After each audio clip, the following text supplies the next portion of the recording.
the Chicago Bulls and their recent run has sent shockwaves throughout much of the Bulls fandom, questioning the Bulls' strategy and what could actually come of it. And are they missing a golden opportunity in not being in the draft lottery if their pursuits of the playoffs actually do come to fruition? We're going to talk a little bit about that, plus dive into the mailbag and preview today's game against the Denver Nuggets. All that and more right after this. You are now tuned in to Chicago Bulls Central, your number one place for all Chicago Bulls news and content.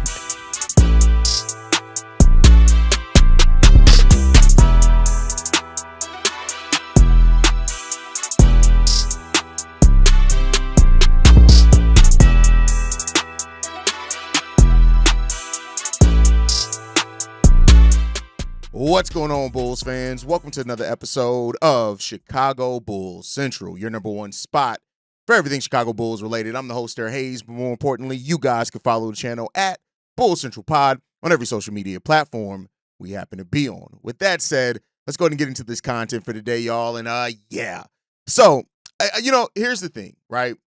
I've been in this Bulls community for a very long time. I think most people know that. This channel personally has been around for 4 years, or almost 4 straight years of dropping content every single day over a 4-year period. And there's been ups and downs over that period as well, right? And the thing that it all comes down to is that I think that now, because of Bulls fans and their view, right, is that this thing has been made a lot more complicated than what it is in reality. And I think I need to spend some time kind of just talking about that a little bit because, one thing, I always say that this is the number one spot for everything Chicago Bulls, right? And in that, it means that we have to be the number one spot for all fans, not just fans that just view things one way or another, right? Like me personally, I love to see what this team has been growing and doing, right? And I think that when you also look at, the fans also that are like, hey, man, what are we doing here? I want to see us go after a top 4 pick. We need that pick to really, do this and do that. What the Bulls doing here is not complicated. And I think people are overcomplicating it mainly because of their own preconceived notions of what they want this team to do. And through that, they are kind of missing what's actually special about what this team is doing right now, right? Now, I want to be clear here. This is not to say that people who have trepidation over, hey, how good is this team really going to be if we start off next season with primarily this same roster? And are we going to be this team that's winning like what the Bulls won 8 out of the last 10 games, something like that? And that's a legitimate question, right? But I think also there's a large gap between that and the people that try to automatically, like, how many excuses have you seen from Bulls fans that have an agenda and not actually focus on the reality of why the Bulls winning streak is happening, right? First, it was that, they're beating teams below 500. Yeah, the Bulls are also a team that's below 500, so they're beating teams that are also at the same level that they are. Or how many fans have you sit there and said, well, they should be losing all of these games, not really looking at the fact that the teams below them are losing at a higher rate and have been doing so longer. The Bulls were never going to catch up with the teams at the bottom. The Bulls are never going to be bad enough to have a bottom 5 record in this league. That was just never going to happen. We knew that coming into the season. I think people have missed the plot, so to say, right? Now, the people that say things like, I think also people that look at this team and they're like, oh, we got to trade. I saw a comment from somebody, just yesterday that was like, oh, we got to trade Coby and Giddey right now because, their value's high. We should learn from the Zach LaVine thing, and that means we should trade these guys now. And it's like, are you so traumatized by the Zach LaVine, the missing of the valuation there that you forget the fact that the reason why people should have moved on from Zach LaVine or even looking back on that is because the value that he had then, not only because it was high and the Knicks actually offered a pretty damn good deal, but outside of just that, right? It was the fact that people saw that as that team was so close to the luxury tax and they had a veteran-laden team that was getting to the play. It's a big difference between getting to the play-in with a team that's over 30. The core of it is over 30 in Vooch and DeMar. Then you have Zach, who was right outside of age of 30. All these guys are making well over $20 million, $40 million with Zach LaVine, $20 million with Vooch, $20 million with DeMar DeRozan. That's a large difference between a 25-year-old Coby White on a $12 million contract, Josh Giddey, who's on a rookie scale deal, who's about to get his extension. It's a very different thing. You got a rookie in Matas Buzelis who's growing exponentially over this time. Right? Now, yeah, we still got Vooch here in the rotation. We still got Zach Collins, Kevin Huerter, Trey Jones. But when you look at those guys, the average age of those guys is so much younger than the average age of players. Like, it's almost like having, and I'm not comparing the caliber of player, but more so when we added Alex Caruso it was looked at as we added a player that was in his prime for a very cheap contract. You have 3 of those players now that are veterans that execute their role extremely well. Now, yeah, Alex Caruso was such an important part to that defensive identity by the Bulls, but let's be clear here, right? When you look at Zach Collins and Trey Jones and those guys, like, these guys are young vets. They're still very, very young, not even sniffing 30 for real, right? And so it's those things that you're looking at. Like, there's so many narratives going on right now around the Chicago Bulls, right? I was in a conversation on Twitter with somebody yesterday, and they were like, well, you got to trade everybody that's a star. And it's like, okay, but then when you get your star and they have nothing here, right? Nothing at all. What's that going to do? Because unless you're getting a generational player, and even then, hell, LeBron James is a generational player. He's had another all-star, even 2, on every team that he's ever had to be able to win.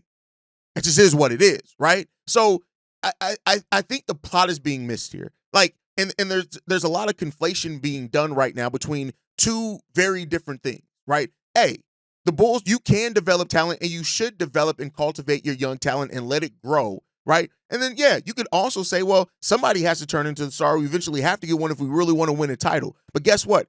There's a large gap between those 2 things, and there's a process and step to get to the other. It's not as simple. This isn't the old school NBA anymore, right? Where it's like you have one generation, and even then, Jordan had Pippen. Like, what are we talking about, right? And so the people who don't understand the value in the draft, and I get it in saying, well, you got to have a top 5 pick. Okay. Okay. If that's a conversation that you want to make as far as in the top 5 picks, right? But let's look at it. Was Jokic a top 5 pick? Was he? I don't think he was, right? Was Kawhi a top 5 pick? I don't think he was. Now, yeah, he's had severe injuries over that time, but I don't think he was. So it's this thing that's happening here that it's like, it's so many narratives going on with the Chicago Bulls. But I say all that to say this, right? To get back onto the overarching point, right? Shai Gilgeous-Alexander, an 11th overall pick, right? And he's in MVP voting, right? Like, come on, what are we doing here? Giannis Antetokounmpo was not a top 5 pick. So, yes, it gives the mind the best chance when you're picking higher. But let's be clear here. There have been, I think 5 players that's drafted number 1 overall that ends up winning a title with the team that drafted them, and 1 had to leave and come back to get that done. So it's not as simple as, oh, you just bottom out and boom, you're going to, because you still have to draft well. You still have to scout well. You still have to get, and it's still a luck in that. I hate to tell y'all this, but Michael Jordan, the Bulls not getting not drafting a 7-footer, because keep in mind, when they drafted Michael Jordan, it was, yeah, you need size, but, we think Michael Jordan's pretty. Go back and look at the Bulls presser after they drafted Michael Jordan. And it almost seems like, we're settling. It's cool. We liked him here. Yeah, we would have liked to have a 7-footer, but we got this Michael Jordan kid. We're gonna roll the dice here, and look at how that worked out. Right now, Michael was above a top 5 pick, so there you go on that comparison. But I'm just saying, it takes a monochrome of luck. Luck is always involved as well with a team being successful. Now, are the Bulls betting too much on luck? That's a fair question there, right? But I think to miss what's happening here with this team, right? What's happening here with a team that you have Josh Giddey finding his game in the Chicago Bulls uniform. At the start of the season, that was one of the questions. That question has been answered. And for the people that say things, and this is the point that I missed and get on, this is why people, say this all the time, there's probably 1 episode a week where, just to test my own podcast skill, I literally don't write anything down. I just come down, I sit down, I turn on the mic and the camera, and we're going to let it go where it goes, right?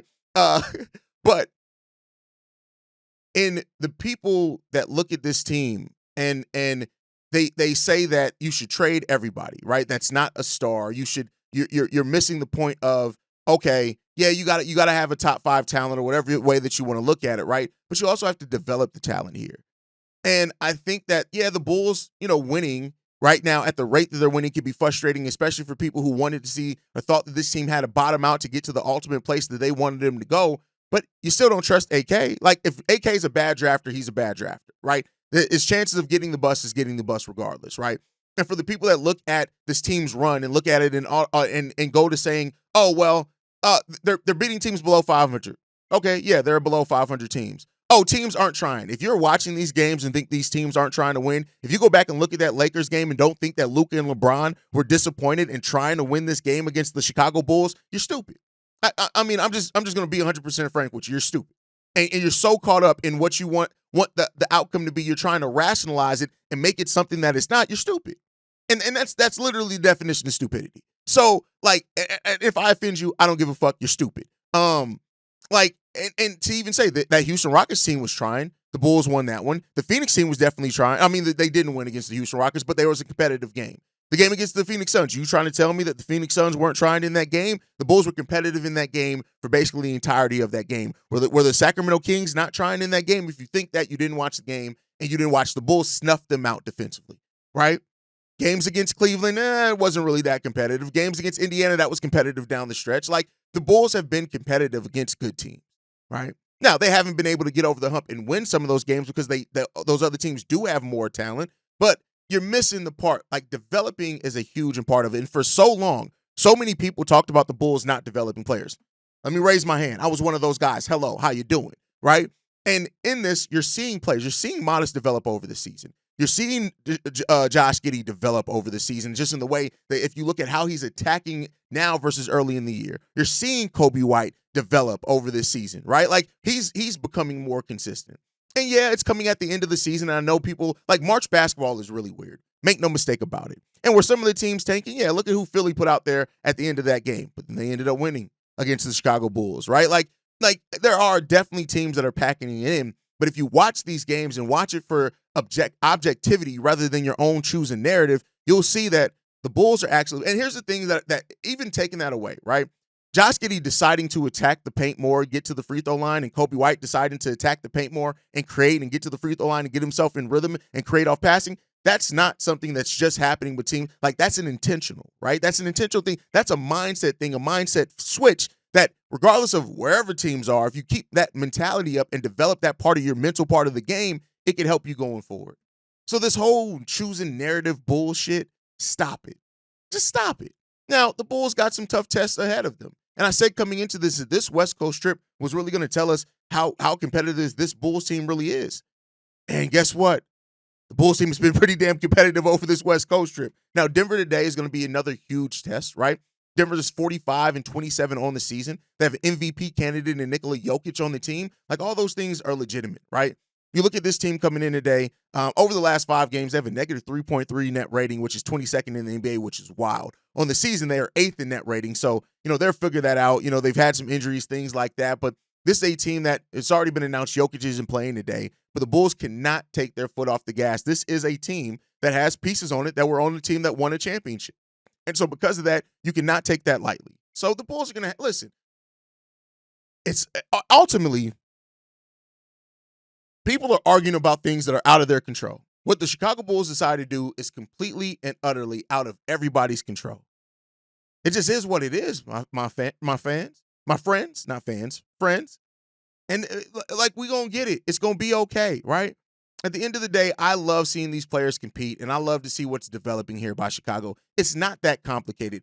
This isn't complicated. You know who's making it complicated? The fans are making it more complicated than what it actually is. That's my thought process. You guys can let me know how you feel down below. Let's get into these voicemails for today, man. This one's from Corn. What it don't do, King Drip, it's your brother Corn, man. Let's get right the fuck into this thing, man. God damn, man. As I was just talking about this team, what the fuck is going on?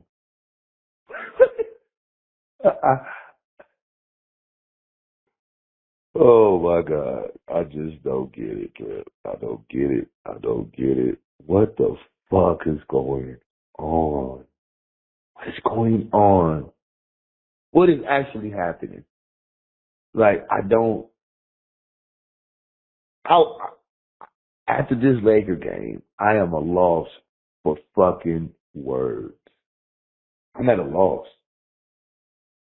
I'm at a true loss for fucking words. Coby White God damn it, man. Matas, all of them today, man. Without Trey, it's amazing. And I'm just going to say it, man. Billy is coaching his fucking ass off. What is going on? Just a month ago, I was just screaming, just bloody murder hell with this shit, with this funky ass team. What is going? I'm happy, man. I'm just like, this is night and fucking day, Drip. This is night and day, brother. This is night and day. There's nothing more I could say, man. There's nothing more I could say is Jesse, just keep balling, man. Just keep balling. I'm loving it. I'm loving the energy. The games are fun to watch. It's just the back and forth between Luka and Kobe was just awesome to look at. We pissed off LeBron to the point that man walked off the fucking court. We turned their TV off as well. Hey man, what the fuck is going on, Trip? What is this team? What is going? Is this the Chicago Bulls? Wait, AK sits back like, yo, squeezing his fucking hands, rubbing his hands together. What's going on? This is amazing, man. I love it, man. Yeah, I love it, man. I can't say nothing else more than that, man. You know what I'm for, but at the end of the day, man, Bulls win, I'm happy, man. And it's just this team. All right, Drip, C-Red Nation, man. Blessings. What is this team? Here's the thing. There's value always in winning. Now, I'll say this, right? I saw a team in the Chicago Bulls at one point in time that were bottom feeders, but they used that at, like, the baby Bulls started off beating the bad teams. And then the next season after that, they started beating more and more good teams. The season after that, they started being really competitive with those good teams really, really consistently. And over that time period, they made the playoffs year after year after year. Now, one could say that team's ceiling was, well, not one could say, it's a fact that team's ceiling was drastically raised by one Derrick Rose being added to the team after the team had a down season. But I think you can look at that as both a case in point in, hey, if we're talking about ethical tanking, if we're talking about ethical play in the basketball gods rewarding teams that do it the right way, the Chicago Bulls never, in that time period, over a period of what, I think 5 out of 6 years making the playoffs, right? That team never, over that time period, tried to tank, right? Now, they were a bad team for a long time, but then you got rewarded. And, and then Derrick Rose was able to benefit off of a team that had a core of players that had already properly developed over time, and it took it over the top. So I get it. There's no one way to do it, right? Some teams tank, and it does work for them. Some teams keep winning, and eventually luck does find them. And so, and I think that this front office has already showed us that this is going to be a team that if it's going to get done, they're going to get lucky. Meaning that whether it's draft lottery luck or one of the players that they draft lower in the lottery ends up turning into an absolute star. And we'll see if the Bulls can benefit from that. Matas Buzelis looks damn good as well, right? I get it. And listen, you were one that talked about the pick. Everything was about the pick. You wanted to watch the party die when you're using Kendrick Lamar songs and stuff like that. But ultimately, I'll say this. It just comes down to this one simple fact, right? They're showing us what they want to do. And they're going to go about it the way that they want to go about it. And that way is trying to win and develop players over that and not bottoming out and just being a bad team. And we'll see if that gets us to the promised land that we want to get to. All right, let's get to the next voicemail, man. This one's from Mello. Yo, what up, Haize? It's Mello. Yo, man. Just wanted to get your POV on something real quick. Like, Bulls are playing great ball right now. Everybody's playing well. First, outside of Giddey and Matas or whatever the case is, I want to give a shout out to Kevin Herter. The kid can play. Like, no exaggeration. It's like, even in his Laker game last night, he didn't play that good as far as offensively shooting-wise, but he didn't have a lot of turnovers. He didn't commit stupid fouls. He actually played good defense. He's a smart player. But what I want to ask you was, if you look at the moves that they made getting rid of Zach and Caruso and, the DeMar situation and everything like that, does it change how you look at AK and the moves that they make? Because if you look at those moves, they've won that Caruso trade. I think they've won in the Zach trade. And DeMar was going to go regardless. But then you even look at the draft. With the exception of P. Will, Dalen Terry showed a lot of improvement. Ayo came in and has gotten better. Even though he had a good rookie year, he got better as time went on. And then now that Matas is here, and he's getting minutes, you can see how much better he's gotten as the season has went on.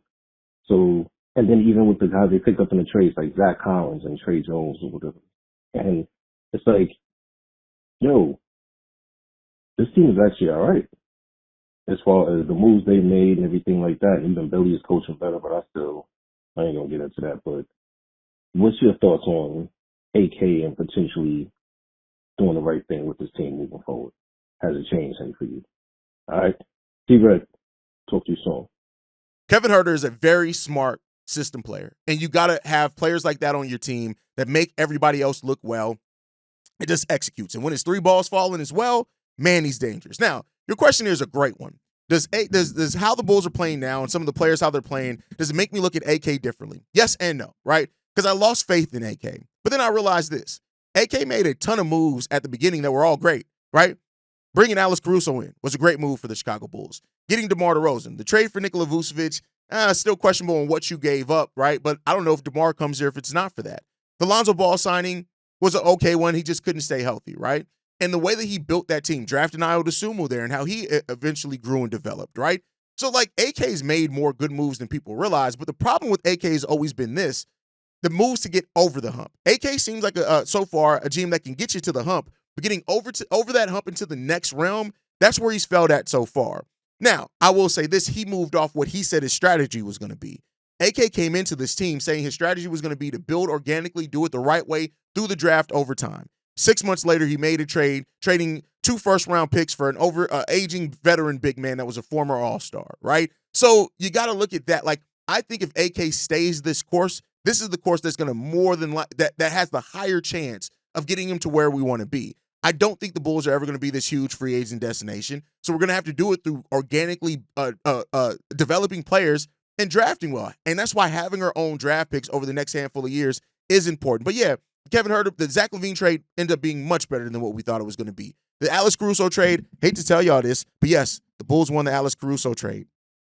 Hate to tell y'all that, but they did. And so because of that, like, yeah, I think that AK is starting to deserve more credit for what he has done and still deserves criticism for what he's failed to do at the same time, right? Both can be true at the same time, Mello, but great voicemail there. All right, let's get into this last one, man. This one's from Vikram. Yo, what up, Haize? It's Vikram. I had to come back and talk some more about Derek Queen because when I watched the Bulls, Lakers, everybody played great. That man, Boots, does not know how to run.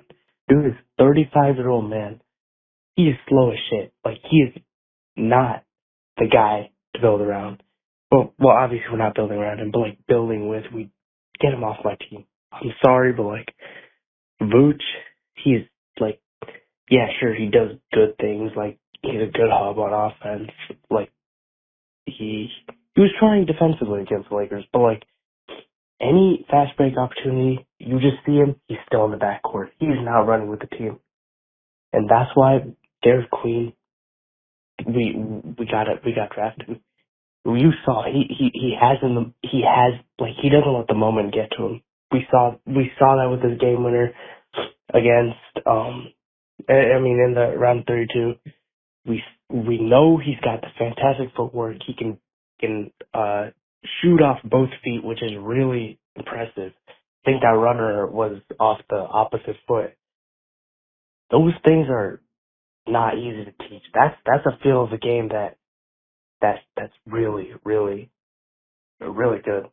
And honestly, he's an older guy for a freshman. I think he's like 20 and a half or something like that when he's going to get drafted. But like still, man, that guy's a beast. Him, Buzelis, Giddey, Coby White, that could be a core four that can take us places. I don't know, man. I think that needs to be our guy leading up to the draft. All right, Vic, here's the thing. You don't have to sell anybody on Derek Queen. We see the talent that Derek Queen is, right? And here's the thing that I'll say, and this is through my own personal experience, and I think many Bulls fans experience. Having a favorite prospect is great, but that very seldom actually ends up coming into fruition. Now, this was my first year that I had 3 prospects on the board for the Bulls. Tajon Saloon, Khalil Ware, and Matas Buzelis. Go back and look. Throughout every draft process, said those are the 3 players that if the Bulls walk away with one of those 3, I'm extremely happy with. And we ended up getting it done. But it took 4 drafts to get there to where one of the guys that I was extremely high on around where the Bulls picked is who they actually picked, right? So all I can say to you is this, Vikram. You don't have to sell anybody on Derek Queen. Yeah, there are going to be some people that don't believe as much in Derek Queen, and that's cool. But also open yourself up to what some of the other prospects can bring too. Have your favorite, that's great. But because the Bulls, there's a high probability, higher than not, that that's not going to be who the Bulls draft just because of all the infinite possibilities in the world, not because of knocking Derek Queen and his talent. You got to look at that as well as being something that could not happen. So we'll end up seeing what happens here, man. Overall, listen, I'm at a place where I'm fine. Like I said in yesterday's episode when you asked this, Asa, Kaman, Derek Queen, I'm fine with any of those guys. If the Bulls end up making the playoffs for some reason and they fall out of the lottery, Rasheer Fleming, I'm happy with that too, right? There's a lot of really good talent in this draft, and I think people are going to see that as the draft combine and stuff comes up as well. But that's my time for today, guys. Make sure you guys are following us at Bulls Central Pod. You can send us any feedback, questions, comments, concerns, bullscentralpod@gmail.com. Lastly, if you want to leave a text message and our voicemail for the mailbag, the number to do so, 773-270-2799. We are the #1 spot for everything Chicago Bulls related, but that's thanks to you lovely and beautiful people. And like I like to end every episode on, go Bulls. Love you guys. See red if you can, y'all. Peace. This has been a presentation of the Break Media.